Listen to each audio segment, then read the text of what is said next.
18h40, on se retrouve en direct dans Punchline sur CNews et sur Europe 1 avec Jérôme Gage. Bonsoir Jérôme Gage. Bonsoir. Bienvenue dans notre émission, député sortant PS de l'Essonne. Vous êtes un des rares députés de gauche à avoir refusé l'étiquette Nouveau Front Populaire. Vous êtes quoi, un peu moins de 2 ou 3 dans le pays? Écoutez, j'ai pas demandé, je l'ai fait en conscience. Je crois que vous êtes le seul à avoir fait ce choix et avoir des candidats dissidents en face de vous, oui, donc avec cette volonté de vous faire battre.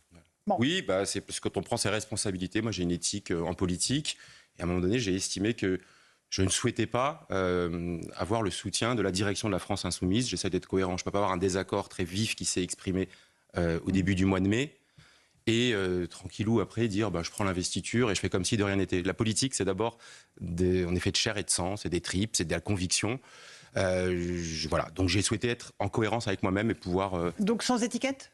Non, moi je suis soutenu par le Parti Socialiste, par les écologistes, par le Parti Communiste, par le Parti Radical de Gauche, par Place Publique, puisque je suis député sortant. Et dans cette élection, tout le monde a bien compris aussi que, quelle que soit l'issue, je vous entendais évoquer les différentes hypothèses, quelle que soit l'issue, il va y avoir besoin de députés aguerris, qui connaissent bien le travail parlementaire, les rouages de l'Assemblée nationale, de la vie politique. Et moi, je veux en être, évidemment, parce qu'il y a du travail à continuer. Et puis, il y a des défis à relever. Le premier, c'est évidemment d'empêcher l'accession au pouvoir du Rassemblement national. C'est comme ça que je construis mon combat. Jérôme Gage, juste pour revenir au fait que vous n'avez pas voulu de cette étiquette Nouveau Front Populaire, c'est parce que vous dites que la France Insoumise a des propos qui ne sont pas acceptables, pas tolérables, et qui remontent au mois de mai. Ce n'est pas un peu plus... Il n'y a pas d'antécédents ?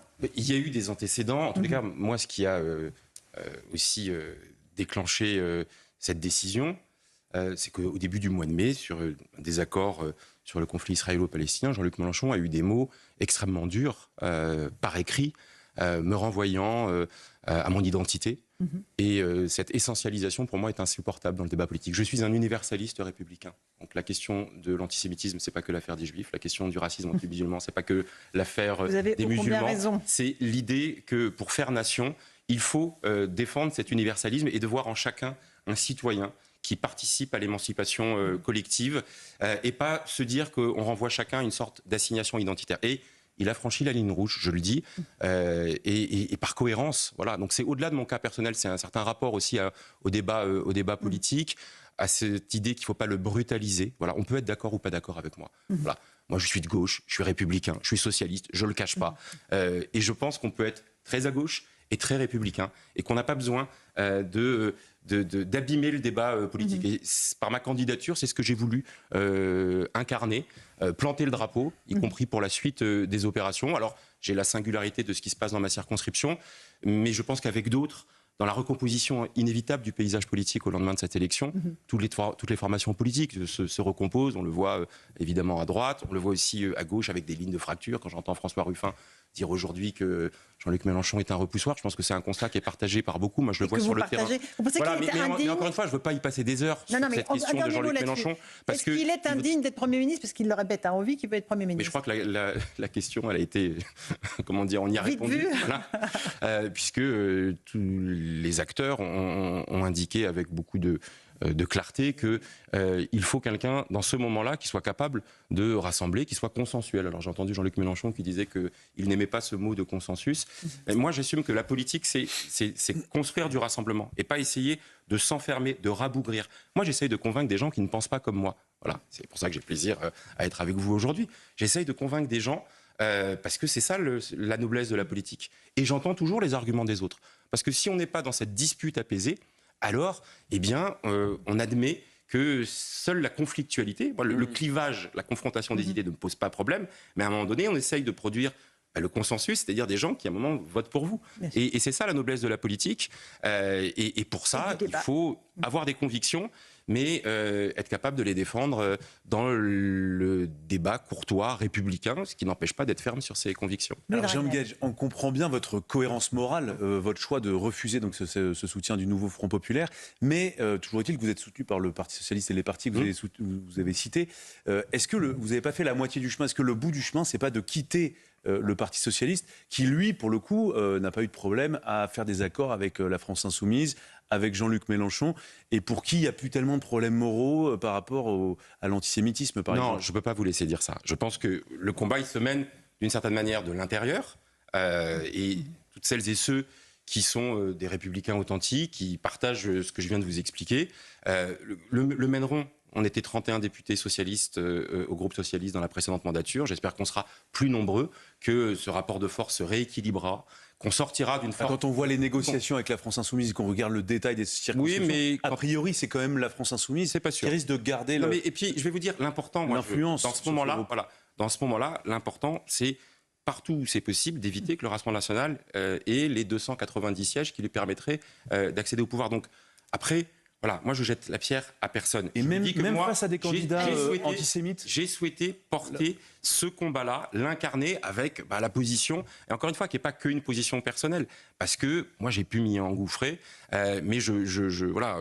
Vous savez, Raphaël Glucksmann a fait une campagne stimulante, en tous les cas dans une réhabilitation de ces débats-là, de cette non-brutalisation des débats politiques, en étant authentiquement de gauche. Il a mis le pied dans la porte. Moi, je veux l'ouvrir en grand, parce qu'on a besoin... Il a renoncé à ses convictions. On a besoin... Non, absolument pas, mais simplement, lui, il mènera le combat de l'intérieur du nouveau Front populaire, et moi, je le mènerai avec la légitimité que va me donner, je l'espère, le fait d'être élu dans cette configuration particulière. Donc, il a mis le pied dans la porte. Moi, je veux l'ouvrir en grand parce que ce pays, voilà, je pense que ça se portera mieux avec une gauche républicaine, universaliste, laïque, écologiste, féministe, européenne. Et elle a besoin de se reconstruire et de sortir d'une forme de tétanie face à l'hégémonie qui s'est exercée ces dernières années. Et on voit bien que cette ligne de fracture, elle passe même à l'intérieur de la France insoumise. Moi, je suis meurtri quand je vois un François Ruffin se faire vilipender pour ses prises de position, ou Alexis Corbière ou Raquel Garrido être évincés, être purgés. Voilà, bon, ça, c'est la face qu'on ne veut plus voir. Mais pour autant, je demeure attaché au rassemblement de la gauche et des écologistes. Alors, je soutiens les préoccupations qui sont celles de nos concitoyens, le pouvoir d'achat. Je voulais en arriver là, parce qu'on parle beaucoup d'appareils politiques. Et oui, vous avez raison, ça phagocyte le débat. Est-ce que vous pensez qu'une campagne électorale éclair de 3 semaines est suffisante pour entendre ce que nous disent les Français, pour aller au fond de leurs problématiques, pouvoir d'achat, vous l'avez dit, mais aussi sécurité, extrêmement important pour les Français. Est-ce qu'on a le temps de développer des arguments, d'avoir des vraies solutions? Mais évidemment non, c'était le pari d'Emmanuel Macron, une sorte de campagne éclair, pensant que dans l'explosion du paysage politique, il pourrait tirer les marrons du feu et pouvoir se maintenir. Alors, en même temps, cette campagne, elle vient dans le prolongement de ce qui s'est passé ces 2 dernières années.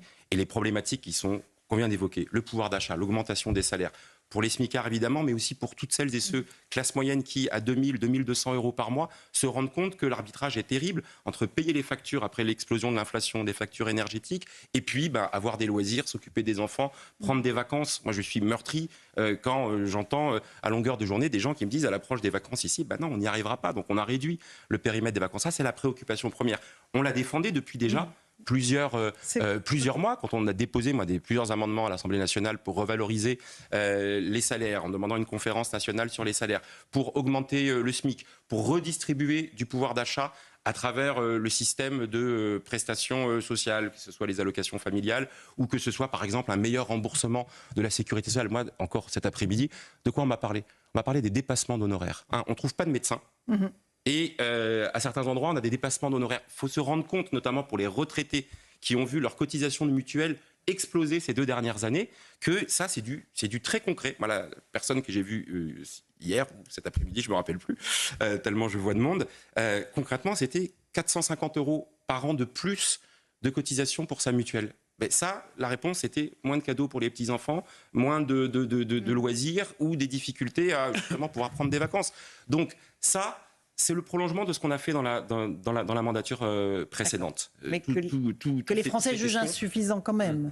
Oui, mais parce que nous étions dans l'opposition, que les budgets passaient à coup de 49.3, qu'on n'aurait peut-être pas été dans cette situation. Vous pensez qu'on a des marges de manœuvre budgétaires réellement? Vous pensez que la France est tellement riche qu'elle peut se permettre la générosité? C'est pas de la générosité, c'est le joli mot de partage. Voilà. Moi, je suis de gauche, je suis un partageux. Je suis pour le partage des richesses, le partage des savoirs, le partage des pouvoirs. Pour qu'il y ait partage, il faut qu'il y ait un gâteau. Oui, mais... Et on a l'impression que ce gâteau se réduit de plus en plus. Oui, mais regardez avec des dettes qui ont explosé et avec des recettes qui baissent. Posons la question. Après, la politique, c'est toujours des choix. Il n'y a pas de fatalité. Bien sûr. C'est, depuis 2017, un choix politique, un pari politique a été fait par Emmanuel Macron, qui était de baisser massivement un certain nombre d'impôts, considérant que ça allait, fameux ruissellement, et c'était les impôts, la suppression de l'impôt de solidarité sur la fortune, la taxation plus faible des revenus du capital que des revenus du travail, avec la fameuse flat tax. Alors quand je parle de ça, il faut incarner les choses.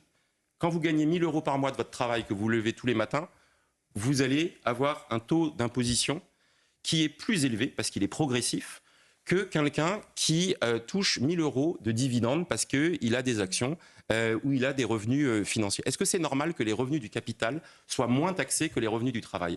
La logique d'égalité qui est au cœur de notre pacte républicain, c'est de dire on soumet aussi ces revenus du capital à la même taxation progressive. C'est ça l'article 13 de la Déclaration des droits de l'homme. Chacun contribue à raison de ses moyens. Donc, baisser massivement les impôts, notamment des ménages les plus aisés ou des grandes entreprises, ça n'a pas ruisselé, ça n'a pas marché. Ça fait 50 milliards d'euros par an de baisse d'impôts. Et donc, à la fin, forcément, ça se traduit par un déficit ou par une dégradation des services publics. D'autres gouvernements, Jérôme Guedj, avec notamment François Hollande, qui n'a pas du tout fait ça dans ce sens-là.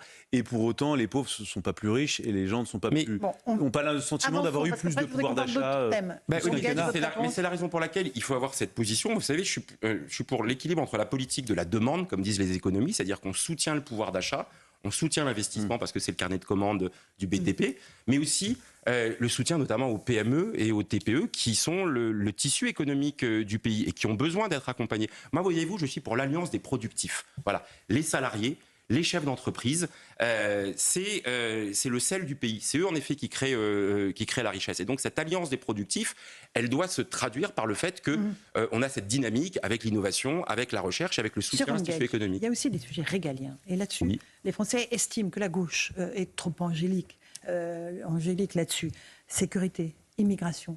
Est-ce que vous n'avez pas vu ce qui se passait en réalité ?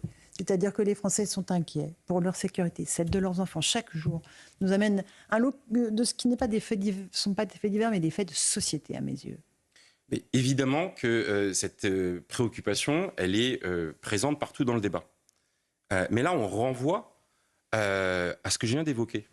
La réponse à l'insécurité, c'est le service public de la police. C'est la manière dont il intervient, les moyens dont il est doté. C'est également le service public de la justice, c'est-à-dire la manière dont les peines sont prononcées et exécutées. Sur le premier point, ça fait des années qu'on nous dit que cette logique de police de proximité, c'est-à-dire de mailler le territoire. Moi, je l'ai vu, je suis élu local depuis des années à Massy. Quand elle a été expérimentée et développée, c'était quand Lionel Jospin était Premier ministre. Le rapport de la population à sa police, la connaissance sur le territoire, la prévention, qui est un levier essentiel, notamment pour toutes les incivilités, ou le dépistage immédiat quand il y a des points de deal qui s'installent. Aujourd'hui, on fait des opérations place nette. Pourquoi pas ? Mais avant qu'un point de deal s'installe, c'est mieux s'il y a déjà eu en continu une présence policière. On a assigné une politique du chiffre mal ficelée, si j'ose dire, aux policiers. Moi, je parle beaucoup à l'ensemble des représentants de la police. Moi, j'ai infiniment de respect pour le travail qui est fait. Voilà. Quand j'étais jeune, je voulais être commissaire de police. Voilà. Parce que je pense qu'une police républicaine dans le pays, c'est la garantie non seulement de l'ordre public, mais de la capacité pour chacun de se sentir en sécurité et de pouvoir vivre il y a quand même un sujet en sérénité. Je vous interromps un peu. Justement, en matière de sécurité, il y a un sujet qui revient beaucoup, très régulièrement, dès qu'il y a des faits divers. C'est la question aussi de l'immigration. Je ne veux pas vous faire entrer dans le lien entre immigration et délinquance, mais en matière d'immigration, qu'est-ce que vous auriez fait ? D'abord, parce que qu'est-ce qui va pas ? Le sous-jacent de ce que vous dites, moi, je ne fais pas le lien entre immigration et délinquance, parce que c'est le raccourci que le RN et qu'une partie de la droite fait aujourd'hui. Je veux pas qui jette la stigmatisation sur une partie de nos concitoyens. Moi, je vous l'ai dit, un républicain. C'est-à-dire qu'il faut avoir des règles pour l'entrée et le séjour des étrangers sur le territoire national, avec les différentes voies légales d'immigration, qui sont celles des étudiants, qui sont celles du regroupement familial, qui sont celles des besoins économiques, parce qu'il y a des pans entiers de l'activité de notre pays. Si elle n'était pas remplie par des étrangers, on serait en grande difficulté. Je vous prends un exemple. Alors dans l'autre sens, anecdotique, il y a aussi des étrangers qu'on n'arrive pas à expulser ou qui sont expulsés et qui ne partent jamais. Non mais qu'est-ce que vous faites ? Ça c'est l'efficacité. Ça c'est l'efficacité de la politique. Quand il y a une demande d'asile, il faut qu'elle soit traitée rapidement. Quand il y a une personne en situation irrégulière, il faut que la coopération avec les pays d'origine permette la délivrance des visas consulaires pour pouvoir partir. Moi, je ne suis pas pour l'ouverture des frontières. je suis un défenseur d'une logique de souveraineté à l'échelle européenne en matière économique, en matière industrielle, en matière de souveraineté alimentaire, en matière de souveraineté pharmaceutique. Et le rapport avec les pays d'origine, comme l'idée qu'on a besoin... moi, quand je dis cette phrase, on me dit « Ah là, mais ça, c'est du laxisme ».